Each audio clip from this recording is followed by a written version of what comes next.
वंदे मातरम दोस्तों। Welcome to रामास Gurukul. मैं हूं रामचंद्र और आप सबका स्वागत है YouTube के इस ऑनलाइन प्लेटफॉर्म पे। तो दोस्तों, जल्दी से जल्दी आप सब लोग लाइव जुड़ जाइए। इस क्लास के लिंक को सभी दोस्तों से सभी ग्रुप्स में शेयर कर दीजिए ताकि सब लोग जुड़ सकें लाइव। ठीक है। Dream professor RPSC assistant professor 2023 की हम तैयारी कर रहे हैं और ज्योग्राफी सब्जेक्ट को हम जो है बेसिकली तैयार कर रहे हैं एज पर द सिलेबस। हमने ज्योग्राफिक थॉट यानी यूनिट 1 स्टार्ट किया था। अगर आपने मेरे प्रीवियस वीडियोस नहीं देखे हैं दोस्तों और आपका ये पहला वीडियो है या आपने मिस कर दिया है कोई वीडियो, तो प्लीज़ प्लेलिस्ट के अंदर में जाकर के उन्हें देखिए। उसमें strategy session, syllabus, book list और फिर रेगुलर क्लासेस जो हैं आपको देखने को मिलेगी। साथ ही साथ उसी के अंदर आपको प्रीवियस ईयर के क्वेश्चंस भी मैंने जो करवाए हैं ज्योग्राफिक थॉट के 2021 में कैसे क्वेश्चंस आए थे हमने देखा था, बहुत ही इजी क्वेश्चंस थे। ठीक है, उसी लाइन पे अपनी प्रिपरेशन चल रही है। एंड दोस्तों, इससे बाहर उससे बियॉन्ड मैं गारंटी लेता हूं कि 1 से 2 क्वेश्चन अगर 20 में से आते हैं तो आते हैं, otherwise most of the thing would appear from our class itself. ठीक है, तो do prepare well and take each and every class very seriously. ठीक है, बिकॉज यहां पर रेदर देन इधर उधर की बात करते, I am pinpointedly, targeting those statements, those lines, because this is a geographic thought and definitely each and every statement of a scholar matters. What the contribution was, book कौन सी लिखी है, उस book के अंदर में क्या लिखा हुआ है, sort of these explanations are must. ठीक है, and that is why I am emphasizing on these things itself. ठीक है, तो do like and share this session. हम start करते हैं। आज जो है अपना ज्योग्राफिक थॉट का जो है क्लास नंबर 7 है, जिसके अंदर में हम कॉन्ट्रीब्यूशंस ऑफ जर्मन्स देखेंगे। In fact actually this would now this is the beginning of the modern era of geographic thought itself. ठीक है, we will proceed from the classical phase, classical period of Varenius and Kant, and then we will be proceeding towards the founders of the modern geographical thought, that is Humboldt and Ritter. तो चलिए आज की class के अंदर में हम Varenius और can't के बारे में देखते हैं कि इन्होंने क्या इंपॉर्टेंट ऐसे कॉन्ट्रीब्यूशंस दिए हैं। बिफोर प्रोसीडिंग दिस फर्दर, ठीक है, let me introduce my self. जो नए हैं उन लोगों के लिए, मेरा नाम रामचंद्र पटेल है। मैं वर्तमान में सीनियर रिसर्च फेलो हूँ। मैंने 4 बार मेंस दे रखा है, 2 बार आरएस का इंटरव्यू दे रखा है, 3 बार आईएएस का मेंस दे रखा है और साथ ही साथ आरपीएससी का असिस्टेंट प्रोफेसर और यूपी का असिस्टेंट प्रोफेसर का इंटरव्यू दिया है। इसके अलावा और भी कई ऐसे एग्जामिनेशंस हैं। मुझे टीचिंग करते हुए भी 5+ ईयर्स हो गए हैं। वर्तमान में मैं जेआरएफ अड्डा पर ज्योग्राफी का मेंटर भी हूँ। ठीक है, यूजीसी नेट की प्रिपरेशन भी करवा रहा हूं। तो अगर आपका ऐसा है कि आप यूजीसी नेट की प्रिपरेशन भी साथ साथ में करना चाहते हैं इंटीग्रेटेड वे में, तो आप वहां पर मेरे कोर्सेज को सब्सक्राइब कर सकते हो दोस्तों। चलिए तो आगे बढ़ते हैं आज की क्लास के साथ में। ठीक है, देखिए आप सब लोगों ने बोला है कि इसके क्लास के अंदर में चेंजेस होने चाहिए टाइमिंग के, तो एज पर दिस टाइमिंग मैंने 2 बजे कर दी है क्लास। ठीक है, आज से ही आपको 2 बजे की क्लास मिलेगी। ठीक है, for the time being this 6 PM would be 6 PM, but later on I am thinking कि इसको भी मैं जो है अल्टरनेट डेज 5 PM कर दूंगा। ठीक है, 5 PM की जो क्लास है रेगुलर बेसिस पे होगी। ठीक है, चलिए देखते हैं अब तक अपन क्या कर चुके हैं। अपन कर चुके हैं क्या, कॉन्ट्रीब्यूशंस किसके। सबसे पहला जो टॉपिक है that is development of geographical knowledge during the ancient and medieval period, जिसमें Greeks, Romans, dark age, then Arab scholars, ये अपन ने देख लिया है। थर्ड हमने कल ही किया है development of geographical knowledge in India. तो जितना रिक्वायर्ड था एग्जाम पॉइंट ऑफ व्यू से, जो इंपॉर्टेंट कॉन्ट्रीब्यूशंस थे इंडियन ज्योग्राफर्स के, वो बता दिए हैं। ठीक है, today foundation of modern geographic thought, इसको अपन 2 भागों में डिवाइड करेंगे। सबसे पहले जो है क्लासिकल फेज है, क्लासिकल पीरियड बोल दो, क्लासिकल फेज की बजाय क्लासिकल पीरियड है। वो किसका है, देखो वो आता है अपना वरेनियस एंड कांट आता है। ठीक है, इनका पीरियड है। उसके बाद में अगर मैं बात करूं कि फाउंडर्स ऑफ मॉडर्न ज्योग्राफी के जो फाउंडर्स हैं वो कौन कौन हैं, देखो कि हम्बोल्ट, ठीक है, और रिटर। तो आज की क्लास में अपन जो है करेंगे क्या, ये टॉपिक स्टार्ट करते हैं, क्लासिकल पीरियड ऑफ वरेनियस और कांट। ठीक है, चलिए देखें, ये अपना सोर्स ऑफ रेफरेंस होगा। ग्रीक्स अपन देख चुके हैं। आई होप अब आपको सीक्वेंस रिमेंबर हो गए होंगे, इनके कॉन्ट्रीब्यूशंस भी याद हो गए होंगे। चलिए आज देखते हैं फाउंडेशन ऑफ मॉडर्न ज्योग्राफी, ठीक है, आधुनिक मॉडर्न ज्योग्राफी की थीम। देखो ये वेरियस स्कूल्स ऑफ थॉट अपने सिलेबस में है, that is German, French, British और अमेरिकन। उसमें से जो इंपॉर्टेंट कंट्रीब्यूशन है मॉडर्न ज्योग्राफी में, starting from the German. German में भी आप देखिए classical period of modern geography, ये आपका क्वेश्चन ही बन जाता है, इसको आप याद ही कर लीजिए कि classical period of modern geographical thought जो है वो किसे माना जाता है, तो that is the period of Varenius and can't का। सो कांट और वरेनियस का पीरियड जो है classical period of this particular जो है अपना मॉडर्न ज्योग्राफिकल थॉट माना जाता है दोस्तों, ठीक है। चलिए सबसे पहले देखते हैं वरेनियस। वरेनियस का पूरा कंप्लीट नाम क्या है? बर्नार्ड वरेन नाम था, ठीक है। ये कौन सी यूनिवर्सिटी से बिलोंग करते हैं, ये भी क्वेश्चन आ सकता है। आप University of Hamburg, at the age of 28 इनकी डेथ हो गई थी। तो आप देखिए कि कितनी छोटी एज के अंदर में ये ज्योग्राफी के अंदर में कितना बड़ा कॉन्ट्रीब्यूशन करके गए हैं, ठीक है। आप इनकी बुक्स का नाम देखेंगे, ठीक है, तो बुक्स का नाम देखिए, डिस्क्रिप्शन रेग्नी लपोनिये एट सियाम 1649 के अंदर में लिखा था, जिसके अंदर में 5 पार्ट्स के अंदर में डिस्क्राइब किया गया है। क्या क्या डिस्क्राइब किया गया है ये इंपॉर्टेंट है इस किताब के अंदर में। आप देखिए सबसे पहले जो डिस्क्रिप्शन दिया हुआ वो किसका दिया हुआ है, देखो जापान का, ठीक है। जापान के बारे में डिस्क्रिप्शन दिया हुआ है, जापान के रिलीजन के बारे में डिस्क्रिप्शन दिया है। यहां देखो सियाम जो है ना, तो इट इज मोर और less correlating with the Japan, ठीक है। अब आप देखिए description of Siam's translation in Latin, Latin के अंदर में ट्रांसलेशन सियाम का जो किया गया है उसके बारे में डिस्क्राइब दिया है। देखो अफ्रीका के रिलीजन्स के बारे में भी यहां डिस्क्राइब किया हुआ है। देन उसके बाद में essays on the government dealing with the places and the people, ठीक है। तो मोर और लेस इनका जो काम है वो आपको पता चल रहा है कि जापान के आसपास अफ्रीका में भी इन्होंने काम किया होगा, ठीक है। पॉलिटिकल ज्योग्राफी के ऊपर भी काम किया है, देखिए, ठीक है। अब अगर हम बात करते हैं दूसरी जो सबसे मोस्ट इंपॉर्टेंट, जो मैं डबल स्टार लगा रहा हूं, that means this could be a question, ठीक है, which you can expect in the assistant professor 2023 का एग्जाम में, ठीक है। देखो ज्योग्राफिया जनरलिस, ज्योग्राफिया जनरलिस कब लिखी थी, कौन सी ईयर में, आपको ईयर भी याद रखना है, 1650 के अंदर में जो है ज्योग्राफिया जनरलिस लिखी गई थी, ठीक है। अब आप देखिए ये सबसे इंपॉर्टेंट क्वेश्चन है, ये कई बार, this is the favourite question of NTA, NET का भी क्वेश्चन है, नेट का क्वेश्चन ये बहुत ही फेवरेट है, इस बार भी पूछा गया था, ठीक है, और हर बार पूछा गया था। आप देखिए असिस्टेंट प्रोफेसर 2021 के अंदर में पूछा गया था, क्या पूछा गया था कि first geographer to divide geography into general universal geography और स्पेशल एंड स्पेशल, यानी कि कोरोग्राफिक ज्योग्राफी या सिस्टमैटिक ज्योग्राफी बोल दो, ठीक है। देन दिस इज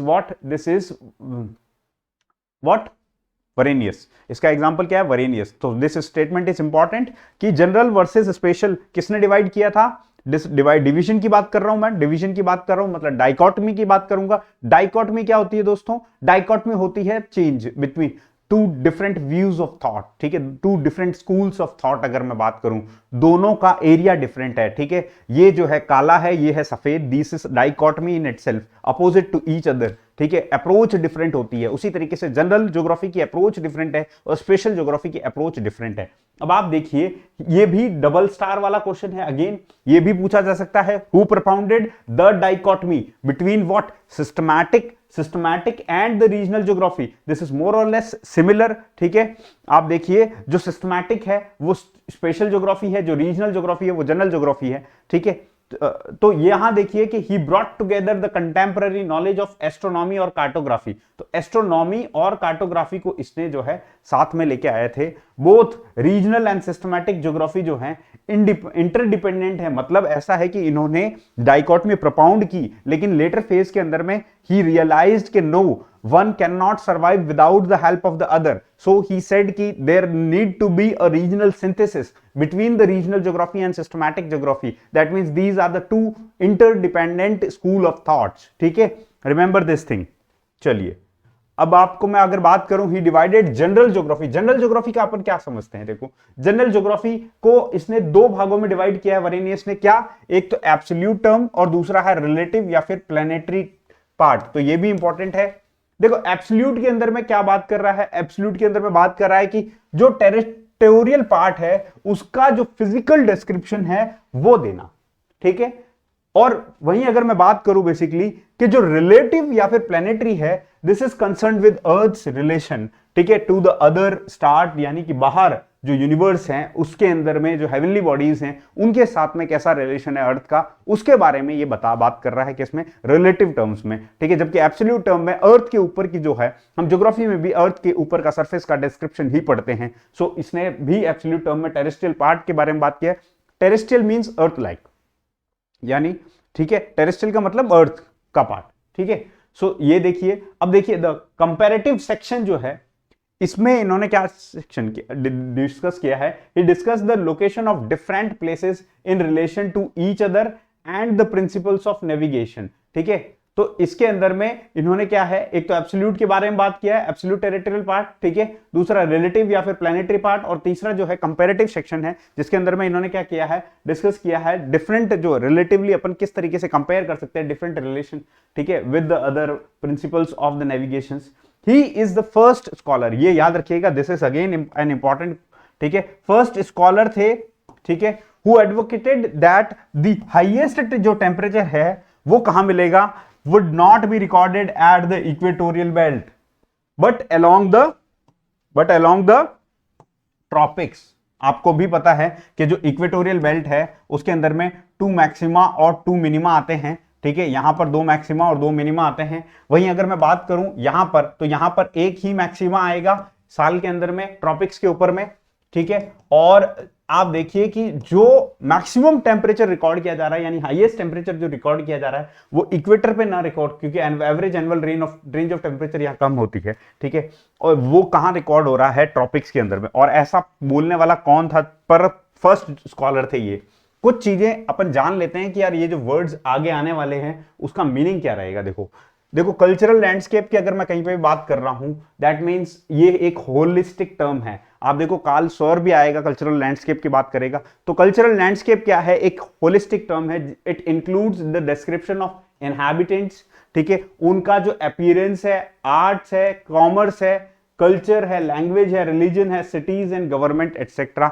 मतलब बेसिकली एक पर्सन के आसपास की जितनी भी चीजें घटित हो रही हैं, that all everything would be included in it, ठीक है। स्पेशल ज्योग्राफी की बात करते हैं, अपन ने अभी बात की स्पेशल ज्योग्राफी।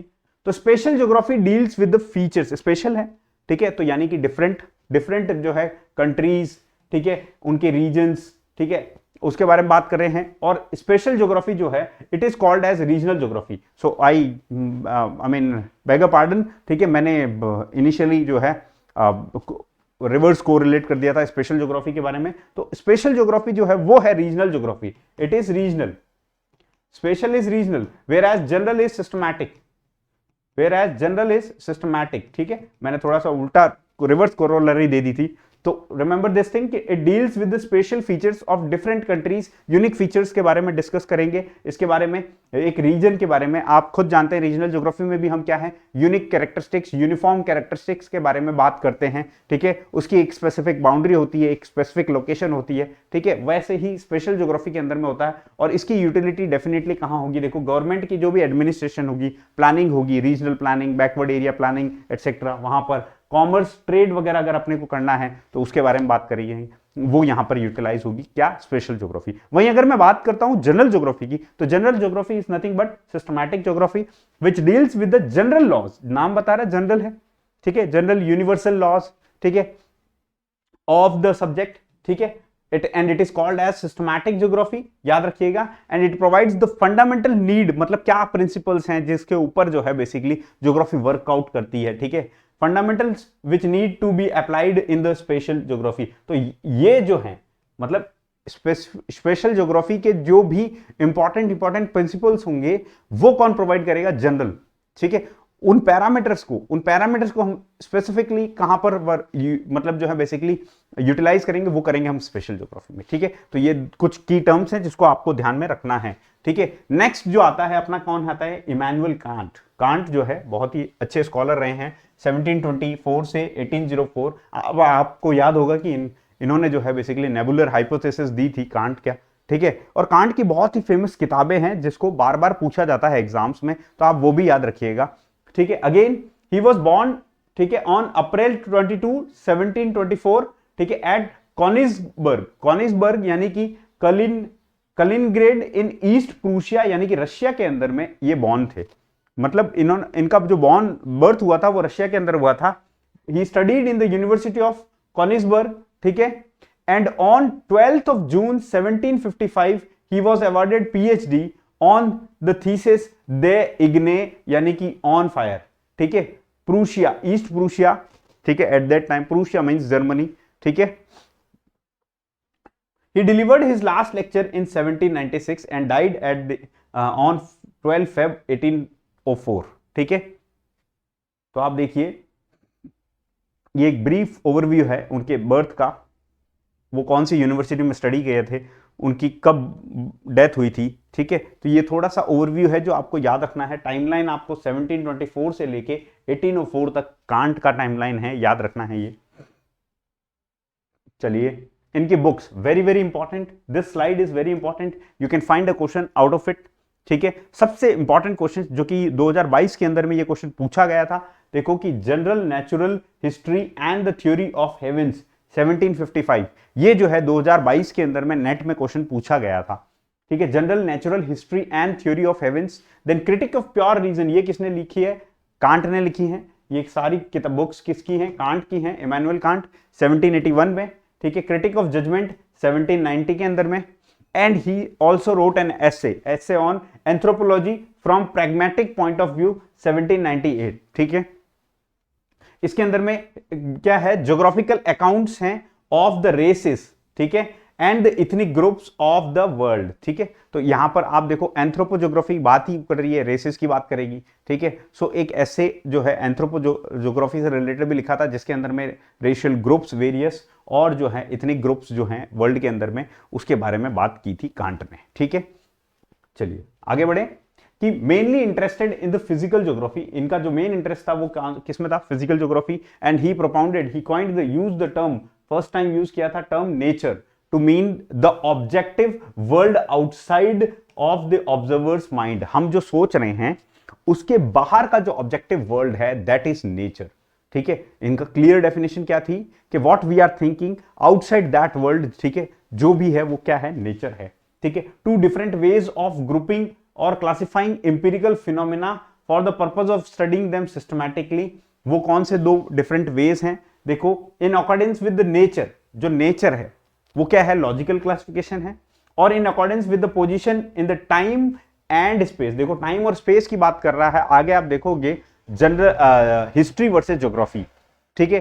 तो कांट बोलेगा आपको कि हिस्ट्री जो है वो क्रोनोलॉजिकल साइंस है, वहीं अगर बात करें ज्योग्राफी जो है वो कोरोलॉजिकल साइंस है, ठीक है। सो आप देखिए कि ही हैज सेड कि आप अगर किसी चीज को स्टडी करना चाहते हो तो दो तरीके से, एक तो आप नेचर पॉइंट ऑफ पर्सपेक्टिव से स्टडी कर लीजिए, और दूसरा जो है टाइम और स्पेस में स्टडी कीजिए, ठीक है। टाइम और स्पेस में according with the position in the time and space, ये इसका फिजिकल क्लासिफिकेशन हो गया, ये लॉजिकल क्लासिफिकेशन हो गया। तो दो तरीके के क्लासिफिकेशन स्टडी के लिए इन्होंने दिया था, किसी भी फिनोमेनास को सिस्टमैटिकली स्टडी करने के लिए। और तो लॉजिकल क्लासिफिकेशन जो है यानी कि बेसिकली क्या है, नेचर के according, it says that it Lay's the foundation for the systematic science. यहां क्या है, सिस्टमैटिक साइंस के बारे में बात की जाएगी, ठीक है। The study of the animals in the zoology, the study of plants in the botany, the study of rocks जो है जियोलॉजी में स्टडी करेंगे, study of socio cultures and ethnic groups, ये सोशियोलॉजी में हम स्टडी करते हैं। तो ये क्या हो गया, एक लॉजिकल, एक सिस्टमैटिक साइंसेस डेवलप हो रही हैं, ठीक है। Whereas the physical classification जो है, it gives the scientific basis to what, two things, one is this history and the other is geography. तो हिस्ट्री की बात अगर करते हैं, हिस्ट्री का मतलब समय, आप देखिए कि हम जो है टाइम के अकॉर्डिंग ही जो है सारे इवेंट्स को हिस्ट्री के अंदर में पढ़ते हैं कि इस टाइम में ये इवेंट हुआ था, ठीक है। तो time is very important in the history. Whereas अगर आप बात करेंगे कि ज्योग्राफी की बात करें तो ज्योग्राफी में लोकेशन, द स्पेस, मैं कहां खड़ा हूं, that is very important, this space is important, ठीक है, so that I can deliver the lecture from here, but at what time I have to deliver, this is history, ठीक है, when it will be a past thing, ठीक है। तो आप देखिए history जो है इसके अंदर टाइम होती है और इसके अंदर क्रोनोलॉजिकल साइंस होती है, दैट इज टाइमलाइन होती है, एक के बाद एक इवेंट। यानी कि 1857 की रिवॉल्ट हुई, अभी जो है मई आने वाला है, अगेन 1857 की जो रिवॉल्ट है 10 मई ऑफ 1857 को हुई थी। So this is what, this is a timeline, ठीक है। उसके बाद अगर मैं आपको बोल रहा हूं ओके फाइन कि 1885 के अंदर में इंडियन नेशनल कांग्रेस का स्थापना हुआ, उसके बाद अगर मैं बोल रहा हूं okay fine we got independence in 1947 में, ठीक है। So these are chronologically linked, ठीक है। क्रोनोलॉजिकली जो है ये लिंक्ड है, ठीक है। उसी तरीके से ज्योग्राफी की अगर मैं बात कर रहा हूं, इसमें इंपॉर्टेंट क्या है, स्पेस है, और ये क्या है, कोरोलॉजिकल साइंस है। Geography is chorological science. तो ऐसा बोलने वाला पहला व्यक्ति कौन है, कांट है, ठीक है। चलिए कंसेप्ट ऑफ स्पेस की बात करते हैं। कंसेप्ट ऑफ स्पेस में आपने देखो पढ़ा तो स्ट्रैबो के बारे में भी था अपन ने, कोरोलॉजी के बारे में, ठीक है, वर्ड यूज किया था, ठीक है। तो आप देखो स्पेस की बात कर रहा है, तो स्पेस जो है वो रिलेटिव व्यू है। स्पेस क्या है, रिलेटिव है, ठीक है, which consist of system of relations among the substance and the spatial magnitude is therefore only a measure of intensity of acting forces exerted by the substances। मतलब कुल मिला के ये है कि बेसिकली क्या है, स्पेस जो है वो एक रिलेटिव टर्म है, ठीक है। मतलब आपके और मेरे बीच में कितना डिस्टेंस है, दैट इज रिलेटिव। मैंने क्या दिया, दो ऑब्जेक्ट्स के बीच में मैं कहां खड़ा हूं, that is I mean relative term हो गई, ठीक है। और वहीं अगर मैं बात करूं कि इन 1770 कांट ने सेड कि स्पेस जो है is a kind of framework of things and events. अब ये एक स्टेटमेंट है जो ये दे रहा है, and this statement could be asked in your question format कि स्पेस जो है that is a kind of framework of things and events. ऐसा किसने कहा था, तो रिमेंबर 1770 में ऐसा किसने कहा, कांट ने कहा था, ठीक है, स्पेस के टर्म्स में। उसके बाद में देखो कि इसकी जो किताब है general history of nature of the heavens, वो कब लिखी गई थी, 1755 के अंदर में लिखी गई थी। इसमें कांट ने जो मोस्ट पॉपुलर इसकी हाइपोथेसिस है, nebular hypothesis of origin of universe, ठीक है, वो इसने दिया था, ठीक है। The solar system had formed from a large cloud of gas, large cloud of gas जिसको इसने क्या बोला था, नेबुला, क्या बोला था, नेबुला, ठीक है। He deduced that the milky way जो है was a large disc of star. ऐसा भी इसने बोला था कि मिल्की वेव जो है वो large congregation of disc of star है, ठीक है। उसके बाद अगर मैं बात करूं, इसने कंसेप्ट ऑफ नॉलेज जो है उसके बारे में बहुत कुछ बोला, ठीक है। नॉलेज के बारे में ये फिलोसॉफिकल बहुत था, ठीक है। आप फिलोसॉफी में भी कांट को पढ़ते हो, ठीक है, और कांट को मेरे ख्याल से हर जगह पर अपन पढ़ते हैं। कांट का जो है मल्टी डायमेंशनल जो है ब्रॉड जो है कंट्रीब्यूशन रहा है, ठीक है। नॉलेज में भी ऑब्टेन्ड, देखो नॉलेज कैसे ऑब्टेन की जाती है, एक तो बेसिकली क्या है, by exercise of pure reason, and दूसरा है थ्रू सेंसेस। यानी कि एक तो आप सोच रहे हो, क्या सोच रहे हो माइंड में, ठीक है, वो आ गया, हो गया इनर। दूसरा हो गया आपने सेंसेस यानी एक्सपीरियंस किया, अभी मुझे सर्दी लग रही है, अभी मुझे गर्मी लग रही है, दिस इज सेंसेस। अब मेरे को सर्दी में ऐसे कपड़े पहनने हैं कि मैं स्वेटर वगैरह डालूंगा, गर्मी में मुझे लाइट कपड़े पहनने हैं, this is what I am learning from the senses, ठीक है। अगर मैं बात करूं कि वो ठोकर खा के संभलने वाला, ठोकर खा के संभलने वाला व्यक्ति कौन होता है, बेसिकली वो अपने एक्सपीरियंस से सीख रहा है, ठीक है, आउटर जो है एनवायरमेंट से सीख रहा है, ठीक है। तो यहां इसने यही बोला था कि जो सेंस परसेप्शन है ये दो तरीके से हो सकता है, एक तो perceived by the inner senses and the other one is perceived by the outer senses, ठीक है। और इसने एम्पिरिकल नॉलेज को भी दो तरीके से कैटेगराइज किया, एक तो टाइम में और दूसरा स्पेस। आपको पता है टाइम में मतलब हिस्ट्री, स्पेस मतलब ज्योग्राफी, ठीक है। तो जो भी इंपेरिकल नॉलेज है उसको भी इन्होंने क्या है कैटेगराइज कर दिया दो तरीके से, टाइम एंड स्पेस में, ठीक है। उसके बाद अगर मैं बात करता हूं कि कांट ने क्या बोला था, ये सबसे इंपॉर्टेंट स्टेटमेंट है और ये कांट का ओवरऑल क्रक्स है उसका कंट्रीब्यूशन का हिस्ट्री और ज्योग्राफी के अंदर में। देखो हेरोडोटस ने भी बोला था history should be treated geographically and geography should be studied historically, ठीक है। आप देखो हिस्ट्री और ज्योग्राफी जो है ये दोनों ही सिस्टर डिसिप्लिन्स हैं, ठीक है। तो यहां पर जो है कांट ने भी हिस्ट्री के बारे में बोला कि history differs from the geography only in consideration of time और स्पेस। सिर्फ और सिर्फ जो डिफरेंस है इन दोनों के बीच में, जो डाइकोटमी चल रही थी हिस्ट्री और ज्योग्राफी की, उसके अंदर में इसने क्या बोला कि there is only a difference of time. History जो है, हिस्ट्री को जब हम पढ़ते हैं तो टाइम और वो नैरेटिव यानी कि बेसिकली क्या है, हम गाथाएं गाते हैं, सुनाते हैं, ठीक है, कि इस राजा ने ऐसे ऐसे ऐसे कीर्तिमान स्थापित किए थे, ठीक है। आप महाराणा प्रताप के बारे में सुनते हैं तो बोलते हैं कि उनकी गौरव गाथाएं जो है मारवाड़ और मेवाड़ और पूरे संपूर्ण राजपूताने के अंदर में जो है इनफैक्ट भारतवर्ष में प्रसिद्ध हैं, ठीक है, कि उन्होंने कई मुगलों से लोहा लिया था इंक्लूडिंग अकबर, है ना। तो ऐसा जो है आप जो है देखिए क्या पढ़ते हो, आप हिस्ट्री के अंदर में पढ़ते हो, आप हिस्ट्री के अंदर में पढ़ते हो कि जो है महाराणा प्रताप ने अकबर को हराया था, डिफीट की थी, वो बात अलग है।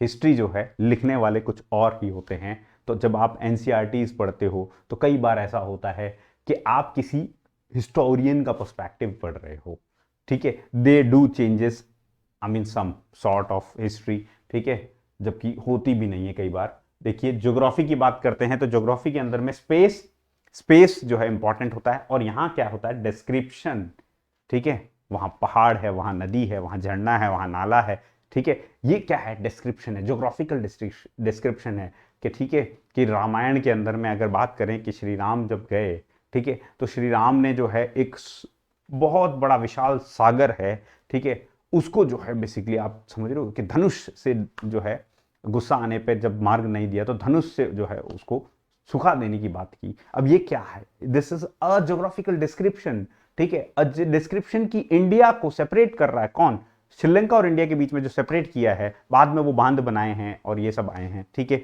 सो इट इज मोर और less what now Adam's Bridge जिसे हम जानते हैं, ये एक ज्योग्राफिकल डिस्क्रिप्शन है, ठीक है। सो ज्योग्राफी क्या है, स्पेस की बात कर रहा है, ठीक है। तो इंडिया और श्रीलंका के बीच में जो स्पेस है वो किसने भर दिया, वो भर दिया था बेसिकली अपना एडम्स ब्रिज ने। अब देखिए, for Kant geography was descriptive और taxonomic discipline rather than a science, ठीक है।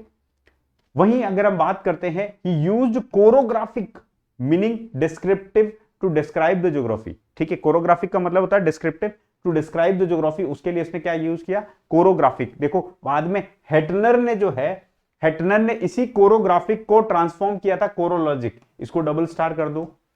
कोरोग्राफिक मतलब कांट, ठीक है, कोरोलॉजिक मतलब कि अपना हेटनर। तो हेटनर ने कोरोग्राफिक को चेंज कर दिया था कोरोलॉजिक में, और यहां पर लॉजिक आ गया मतलब एक्सप्लेन कर। देखो कोरोग्राफी मतलब आपने डिस्क्राइब कर दिया बस, ठीक है, ग्राफ पेपर पे जैसे आप कुछ बनाते हो वैसे। कोरोलॉजिक मतलब लॉजिक के पीछे एक्सप्लेनेशन भी देना है, यानी इसके साथ में एक्सप्लेनेशन भी जुड़ रहा है डिस्क्रिप्शन की बजाय, ठीक है, कि ये क्यों हुआ, इवेंट कैसे हुआ, ये सारी चीजें, ठीक है। चलिए, अकॉर्डिंग टू कांट अनकुंडिंगुंग, कांट की जो अनकुंडिंगुंग है 1757 में लिखी थी, उसके अंदर में the earth can be studied and interpreted in the following 5 different ways. इसको आप याद रखिएगा। एक तो mathematical study of the earth हो सकता है, दूसरा जो है मोरल ज्योग्राफी हो सकती है विच deals with customs, traditions, rituals, characters of man etcetera. तीसरा जो है पॉलिटिकल ज्योग्राफी हो सकता है।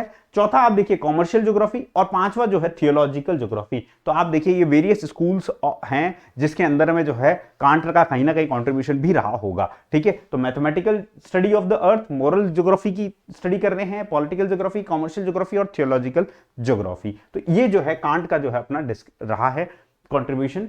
अब इसमें देखिए कांट ने जो है डिस्क्राइब किया, ये भी इंपॉर्टेंट है, geography as a scientific system of great educational value. एक साइंस बताया है, ज्योग्राफी को क्या है, एक साइंस बताया है। वहीं आप देखो, he freed geography from its tight bonds, ठीक है, विद थियोलॉजी। जो थियोलॉजी, जो ऑर्थोडॉक्स थिंकिंग है, उससे भी इसने जो है बेसिकली दूर किया, उसने साइंस बनाने की प्रयास किया। और बाद में आप देखोगे कि ज्योग्राफी को साइंस के डिसिप्लिन में एस्टैब्लिश करने के लिए क्वांटिटेटिव रिवोल्यूशन जब आया तो बहुत ही बड़े स्केल के ऊपर कई ज्योग्राफर्स ने इसमें जो है एफर्ट डाले, ठीक है।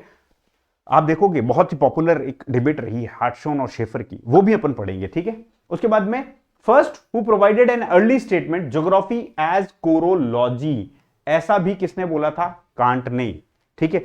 कोरोलॉजी बोल रहा है, कोरोलॉजिक नहीं बोल रहा है। कोरोलॉजिक जब आएगा तब हेटनर आएगा, याद रखना। So you must not get confuse. हालांकि ऐसा है कि जो स्ट्रैबो है उसने भी ज्योग्राफी एज ए कोरोलॉजी, यानी कोरोलॉजी वर्ड जो प्रोपाउंड किया था टर्म, वो स्ट्रैबो ने दिया था। लेकिन जो ये बोला था स्टेटमेंट कि जो है ज्योग्राफी क्या है एज ए कोरोलॉजी, ये क्या है बेसिकली किसने बोला था, अपने कांट महोदय ने बोला था, ठीक है।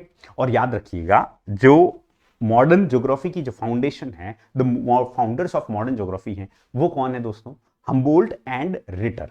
तो हम्बोल्ट और रिटर को हम पढ़ेंगे आगे आने वाली क्लास के अंदर में, ठीक है। आप सब लोग प्रिपेयर करके आइएगा and definitely will have a fruitful session. I hope आप सब लोगों को ये सेशन पसंद आया हो। तो अगर तो आपको जो है ये सेशन अच्छा लगा हो तो लाइक जरूर करिए और अपना प्यार भरा कमेंट जो है क्लास के बाद में छोड़ दीजिएगा दोस्तों, ठीक है। It will give a sense of encouragement to me that I am doing good work for you, ठीक है, at least commendable work for you, ठीक है। And I have to continue this work till your selection as an assistant professor, ठीक है। तो जल्दी से जल्दी आप सब लोग अभी ही जो है टेलीग्राम चैनल को ज्वाइन करिए इस क्लास की पीडीएफ के लिए, ठीक है।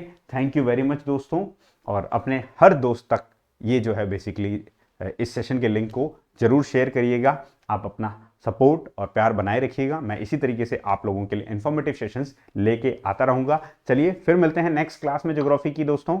कौन सी होगी बताइए? Modern founders of geography, Humboldt and Ritter. तो पढ़ के आइएगा हम्बोल्ट और रिटर। तब तक के लिए आपके लिए जो है बेसिकली एक क्वेश्चन छोड़े जाता हूं। 1859 क्यों इतना इंपॉर्टेंट है? इन दोनों स्कॉलर और एक तीसरा व्यक्ति, ठीक है, ये तीसरा व्यक्ति कौन है? कमेंट बॉक्स में कमेंट करके बताइए। और इन दोनों स्कॉलर में 1859 की ही कॉमन क्यों है बताइएगा जरूर। Thank you very much. वंदे मातरम दोस्तों, जय हिंद।